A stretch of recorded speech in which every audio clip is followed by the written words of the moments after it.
As the love for robots in disguise cooled in the hearts of the youths of today. I know I loved getting Transformers as a kid, but do children still enjoy our beloved Autobots and Decepticons? We're going to talk about this and cover this week's news right now on Transformers Talk Raw.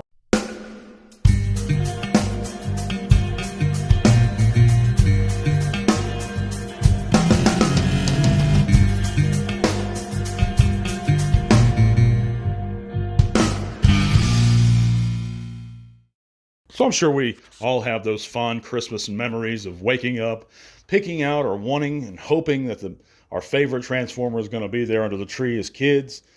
And we opened them that morning and we got just what we wanted. And we were so happy. We were elated. We were enthralled. It was a magical experience, a magical time. And I can relate, being a child of the, late 80s, early 90s. A few of those experiences growing up. The few times we did celebrate Christmas as a holiday. I remember opening Power Master Optimus Prime as a kid. The magic that it was, just to apply his stickers, enjoy the mythos, read his text back again and again. The Constructicons, the G2 Constructicons, were another one. The G1 Blur. I got all these Transformers as a child, and it was such a magical experience. And my brothers would get another character, and we'd be in awe of each other's. It was just a fun time, a great experience growing up. It added to the magic of childhood. And I worry that children of today are losing that, especially with Transformers specifically. And that once our generation passes away, and that is the 80s and 90s, the guys that really love and recall G1 firsthand, or love and recall Beast Wars firsthand, that's the Transformers in that way will die out. Kids nowadays that I've seen, I have a little girl, but she never really got into Transformers. Of course, she liked girl stuff, but she grew out of a lot of that pretty early on. And I think kids are following that trend. You still have kids that do like and enjoy Transformers. My buddies' boys did when they were real young. But it seems to be that they're getting younger and younger, and that it's kind of frowned upon now for a 10, 11-year-old to still be into Transformers, to be into action figures. Or at least that's the general feeling I've gotten sometimes. But by the way, guys, I'd like to thank you guys for coming in and listening. It means the world to me. If you'd like to help to support the podcast further, check out those links below. Consider joining our Facebook group, supporting us on Patreon. And all that stuff down below, signing our petition. It goes a long way, guys. And I just appreciate you coming in, having a listen, and giving this a thumbs up if you enjoy the content and you want to see it continue. I'd love to hear about your experiences, your Christmas memories, your childhood memories, and what your opinion is on this topic in specific. And it's something I wanted to cover for a little while now. I know that's not a very interesting one to some of you guys, but it is to a few of us, and I'd like to just go over it before we get to the news. But and you see this trend, of younger kids, and it seems like younger and younger every few years, getting more into cell phones a little earlier, getting heavier into video games a little earlier. And now it's all about the video games and that interactive electronic media. And they're glued to their phones, and they're glued to their whatever it is they're playing. What is it now? Call of Duty, Fortnite, these games where you have an online community, and it's not only I don't want to dip too much into that, and how I believe that certain aspects of those games are kind of unsavory, and that's not my place. It's their parents' place. But I do worry about the imagination being lost, and some of those magical experiences being lost, because it's not really it's the stories we created around those characters that we had as children, at least for myself and my brothers. We didn't have the Autobot and Decepticon leaders most of the time. We didn't have a lot of Transformers, so we had to imagine a lot of things, and we had to come up with our own stories involving the characters, and we just had fun.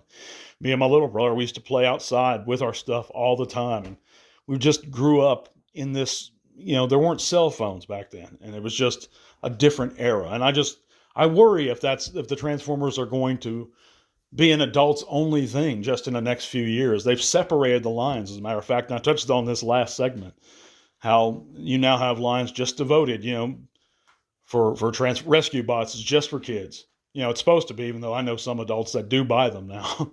And now they're incorporating that universe into Legacy, which is kind of crazy to me. When we were youth, we didn't have those separation of the lines. G1 was just G1. Beast Wars was just Beast Wars. It was for everyone.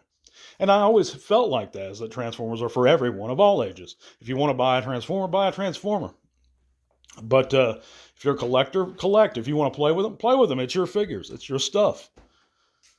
And you have to be comfortable with it. But for children, I worry that they're going to lose the desire for even two toys in one eventually. But let me know in the comments what you guys think. I'd love to hear your thoughts and opinions on this subject. We're going to be right back with the latest news. And this week, we have news that the Gen Selects multi-pack listing has been found. And this is a leaked listing courtesy of somebody on TFW, I believe. The usual guy, I think his name's JT Prime. It's a various deluxe Autobot multi-pack, including Hound, Jazz, Wheeljack, Sunstreaker, and Trailbreaker. And I know that a lot of people missed out on the Earthrise Sunstreaker, have been dying to get him again. This may be another opportunity too, guys. Of course, I don't know if this multi-pack is going to be exclusive. Oh, it's going to be Gen Select. So I think that's a good thing. We already have, and this may feature Hound using that Detritus mold, the Tritus mold that they showed off, this Earth mode Hound. And that'll be a great thing to see and have. I'd love that Hound. I already have most of those figures, but like I said, I think it'd be a great thing for folks that did miss out on some. And you could always sell the ones that you already have, or you don't want. If you want to pick this multi-pack up, they'll probably give them some really great paint jobs too. So look forward to seeing that. Moving on, DNA Design has revealed their DK48 8-Blink upgrade kit for the Rise of the Beast Ultimate Optimus Primal. Pre-orders are set to start the 9th of January, so basically really, really soon. So if you guys have seen this set and you like it and you want your monkey all armored up, look into this one, guys. I think this set looks great. I think I bought a DNA Designs product once. It's good quality. I know they're a renowned company, and I know a lot of folks this would appeal to, and I could see the appeal in it, to be honest with you. I think it looks pretty good. But we have Legacy United Commander Class Magmatron in hand picks via the designer, and he looks good. He just looks so similar to the original to me, the Beast Wars II or Beast Wars Neo, whatever line he came from originally. I own the figure. I used to own the figure. It was a hell of a transformer to get from Dino mode to robot. It was hard as hell, guys. Now, once you're in robot mode, it was very easy to turn him back into Dinosaur. I wonder if it's the same way. This mold, it looks almost identical to the original, so I'm curious to see where they go with this, where they went with it, how close it is to the original, if not the same mold entirely. I think they've already talked about it, but I don't know. I wasn't paying attention, guys. But our last bit of news is going to be Earthspark Optimus battle base. Oh, the battle base trailer in hand. I can't read my own handwriting sometimes, guys. I gotta check my notes. It's hard for me to read my own. We have the Earthspark Optimus Battle Base trailer in hand picks. And I don't like the look of this. I'm not even talking about Earthspark. I know I'm biased against Earthspark, but I'm not even trying to dog out Earthspark. I just don't like the way the Prime looks. I don't like the way this trailer looks on the inside. This is an easy pass for me, but if you're into Earthspark, I'm sure you're going to be excited for this release. And yeah, that's going to be it, guys. We're going to be back next week, the end of next week, back to our regularly time. I tried to get an extra one out this week because I was sick last weekend. But thank you guys again so much for listening. God bless you all, and to all are one. This podcast is made possible thanks to the support of great people like you. Thank you.